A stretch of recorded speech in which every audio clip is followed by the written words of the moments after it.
The Flash. Barry!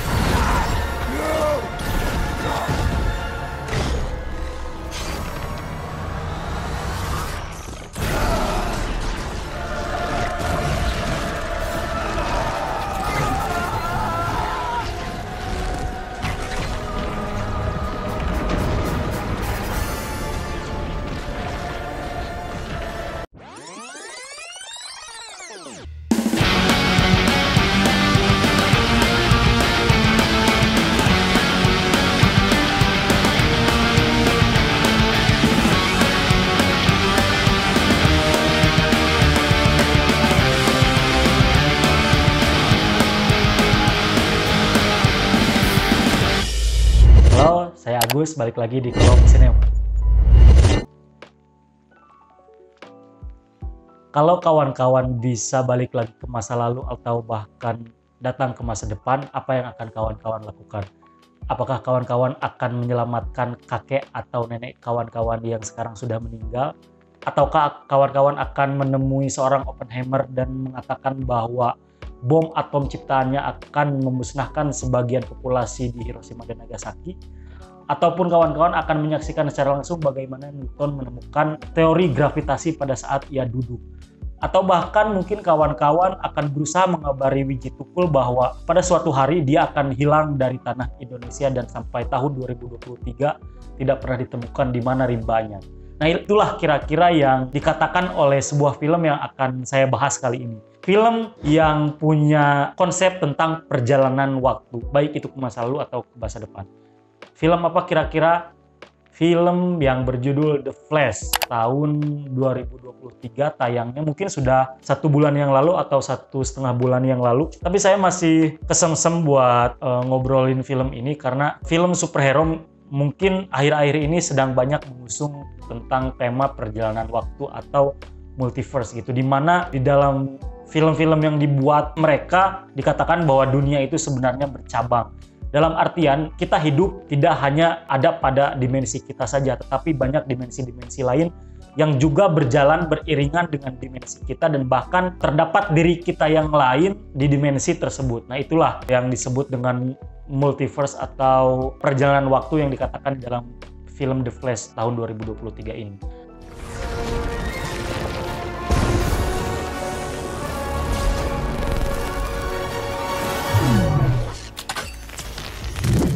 Seperti yang kita tahu, The Flash itu bagian dari film DC, kawan-kawan, yang terhubung langsung dengan DCEU yang katanya setelah pada tahun ini resmi akan dipimpin oleh James Gunn, film-film DCEU ini akan diriset semuanya dan akan memiliki sebuah awal yang baru, di mana awal ini akan membentuk sebuah semesta yang utuh dari film-film DC, layaknya film-film di semesta Marvel atau yang kita tahu MCU.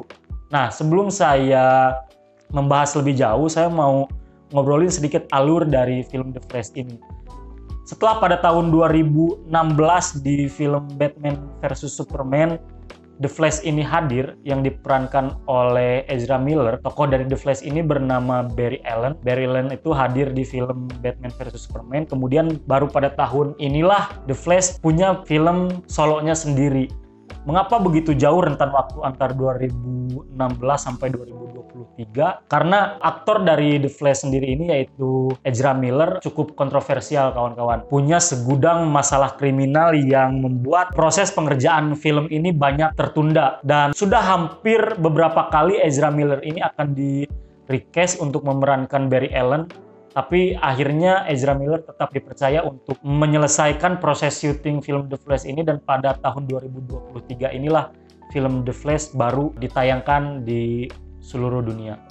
Bercerita tentang Barry Allen yang secara tidak sengaja dia menemukan cara untuk kembali ke masa lalu melalui kemampuan kecepatannya gitu. Nah, kecepatan inilah yang membuat Barry Allen atau The Flash ini bisa membuka ruang menuju dimensi lain atau ruang menuju cabang dari semesta lain yang membuat dia bisa menemukan atau dia bisa bertemu dengan keluarganya di semesta yang lain. Kalau di semesta keberadaan dia merupakan seorang anak yang dari kecil ditinggal oleh ibunya,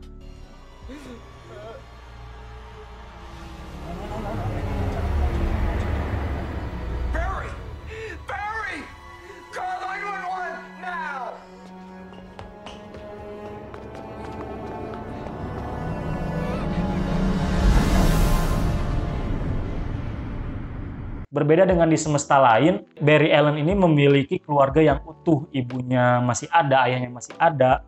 Nah, ketika dia sampai di semesta itu, dia merasa terharu lah. Ternyata dia masih bisa berkumpul dengan kedua orang tuanya walaupun di semesta yang lain. Celakanya, ternyata di semesta ini pun ada Barry Allen lain yang hidup dengan bahagia gitu.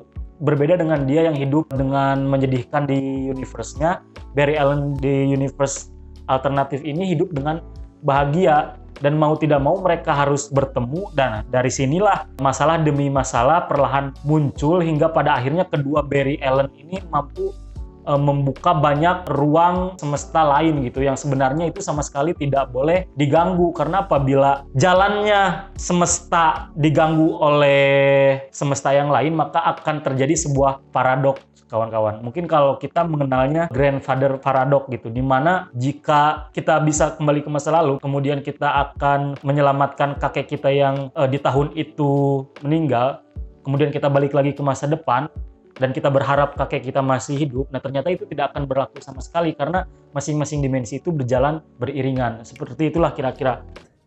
New future. Yeah. Well, time doesn't work like that. That's not how time works. When you go back and change the past, you create a fulcrum. You put yourself on a whole nother strand of spaghetti. New future, new past. It's retrocausal. It goes both ways. Actually, it goes many ways. Kemudian film The Flash ini memang berawal dari komiknya, diadaptasi dari komiknya langsung yang berjudul Flashpoint. Banyak kawan-kawan yang berkata bahwa film The Flash ini sudah terlalu jauh tertinggal, kemudian sudah tidak layak untuk ditampilkan karena Ezra Miller-nya tersandung banyak kasus kekerasan dan sebagainya. Tapi pada akhirnya toh film ini ditayangkan juga, dan ya dengan segala kontroversinya Ezra Miller ternyata membuktikan diri bahwa dia memang benar-benar layak untuk memerankan sosok Barry Allen sebagai The Flash, kawan-kawan, seperti itu. Dan film The Flash ini murni film pendewasaan seorang Barry Allen yang tadinya remaja kemudian beranjak dewasa. Dia menemukan kepahitan-kepahitan hidup, di samping dia sudah lama tidak bertemu dengan ibunya, kemudian dia bisa melintasi semesta lain dan bertemu dengan ibunya, tetapi yang namanya takdir, mau bagaimanapun, mau kita berusaha untuk kita ubah seperti apapun, toh pada akhirnya takdir itu tetap akan terjadi, dan pada akhirnya takdir itu tidak selalu sesuai dengan apa yang kita inginkan. Itulah yang ada di film The Flash, kawan-kawan. Yang menjadi poin plusnya di film ini, yakni fan service yang dihadirkan oleh sutradara. Bagaimana kita disuguhkan penampilan dari dua sosok Batman yang saya rasa sosok Batman ini adalah dua tokoh Batman yang paling ikonik di antara Batman yang pernah hadir gitu. Yaitu Michael Keaton sebagai Batman di tahun 80 sampai 90-an. Kemudian ada sosok Ben Affleck yang memerankan Batman dari tahun 2016 sampai setidaknya tahun 2023 ini. Dan saya kira fan service-nya ini hanya akan beberapa saat saja gitu, tidak terlalu panjang. Tapi ternyata dua tokoh Batman ini, apalagi tokoh Batman Michael Keaton ini, diberi porsi yang cukup banyak gitu, yang cukup panjang. Bahkan saya rasa dari pertengahan film sampai film berakhir, sosok Batman Michael Keaton ini tidak hilang gitu dari layar. Dia punya pengaruh yang cukup kuat bagaimana film ini bisa berjalan. Berbeda dengan tokoh Batman Ben Affleck, ini hanya hadir di beberapa menit awal, 10-15 menit awal film saja. Setelah itu kehadiran Batman diganti oleh Batman Michael Keaton. Berhubung film ini adalah cerminan dari film Batman versus Superman pada tahun 2016, maka secara tidak langsung alur filmnya juga sama, yakni dimensi alternatif. General Zod itu menyerang bumi, kemudian mengincar sosok Superman. Nah, kalau di film 2016 General Zod itu mengincar sosok Superman, tapi kalau di film ini ternyata bukan Superman yang diincar, tapi Supergirl. Itu aja bedanya.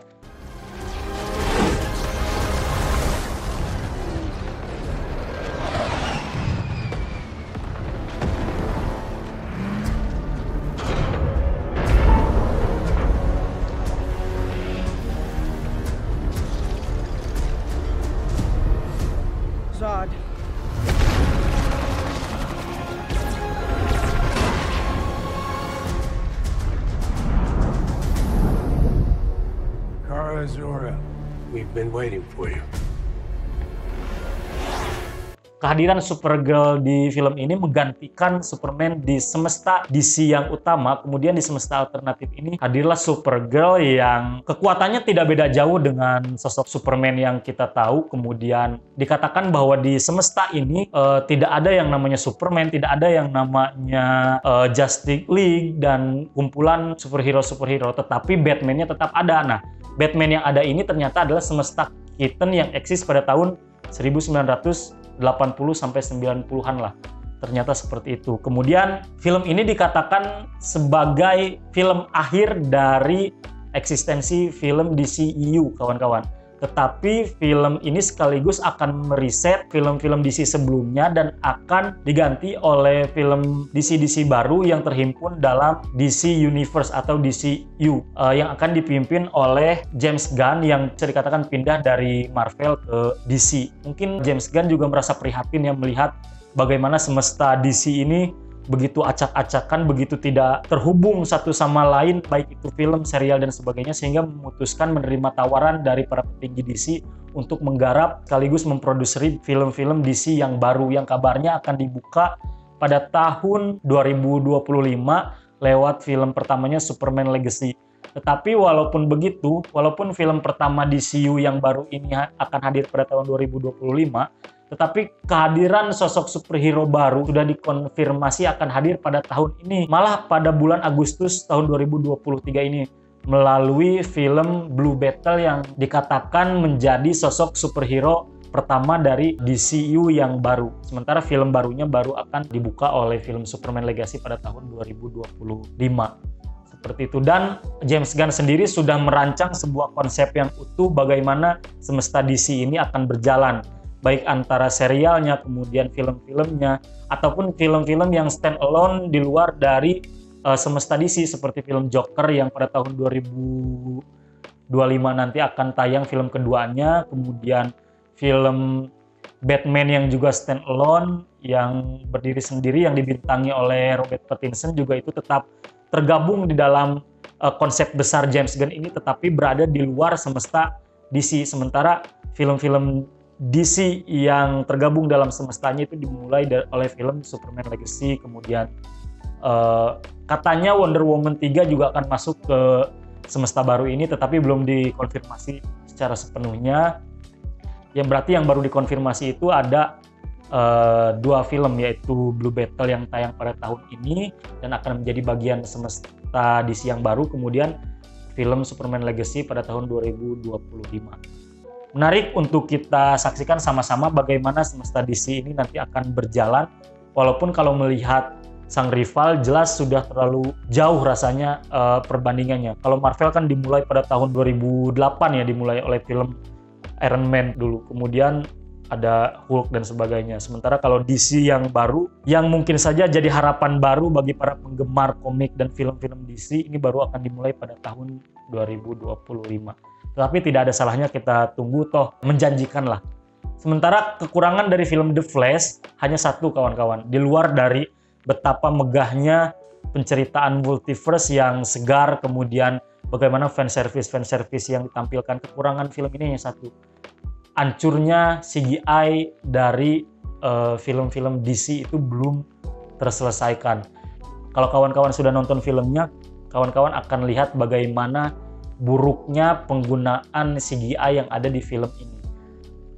Daripada terlihat seperti menonton sebuah film Hollywood, kalau melihat CGI di film ini, apalagi menjelang akhir, ini lebih mirip seperti video game, kawan-kawan, PS3 atau PS4. Kawan-kawan buktikan aja sendiri betapa buruknya penggunaan CGI ini. Tapi untung saja tertolong oleh penceritaan dan premis yang menarik di film ini. Itu mungkin yang bisa saya obrolkan, kawan-kawan, terkait film The Flash.